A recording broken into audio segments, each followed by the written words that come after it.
Bonjour, bienvenue à cette première présentation récapitulative sur la méthodologie à suivre pour la dictée musicale à une seule voix.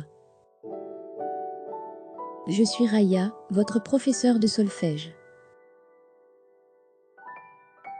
La dictée consiste à écouter des sons et à les transcrire sur une portée. La portée avec la clé de sol est la première étape de préparation de la dictée. La deuxième étape consiste à reconnaître la gamme à travers l'accord fondamental et la mélodie de la partition jouée tout entière. Pour les débutants, il faut savoir que les notes d'un accord sont jouées simultanément et les notes concernées sont la basse représentée par le premier degré, la tierce représentée par le troisième degré et la quinte représentée par le cinquième degré. La troisième étape consiste à écrire l'armure de la gamme sur la portée juste après la clé de sol. Ne vous inquiétez pas, car nous allons travailler des dictées au fur et à mesure de l'avancement de ce cours.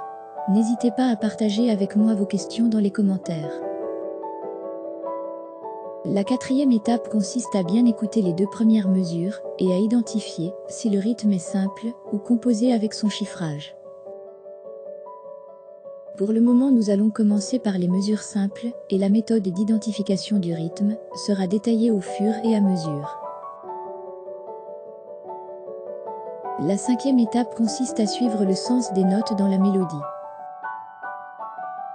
Sur la portée, on place les notes aux bons endroits, lignes ou interlignes, avec leur figure, c'est-à-dire s'il s'agit d'une ronde ou d'une blanche par exemple.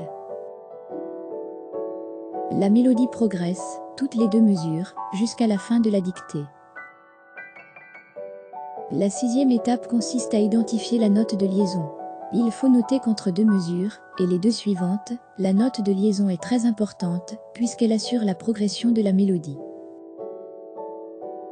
Donc cette note de liaison devrait être identifiée avec précision, afin de ne pas rater la dictée. On va l'appeler, soit la note de liaison soit le pont.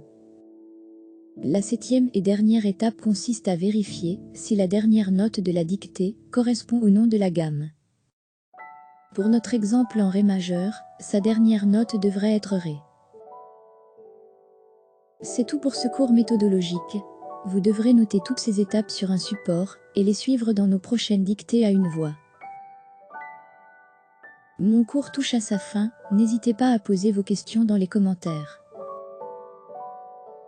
Afin de ne pas manquer mes prochains cours, je vous invite à vous abonner à ma chaîne sans oublier de cocher la petite cloche de notification.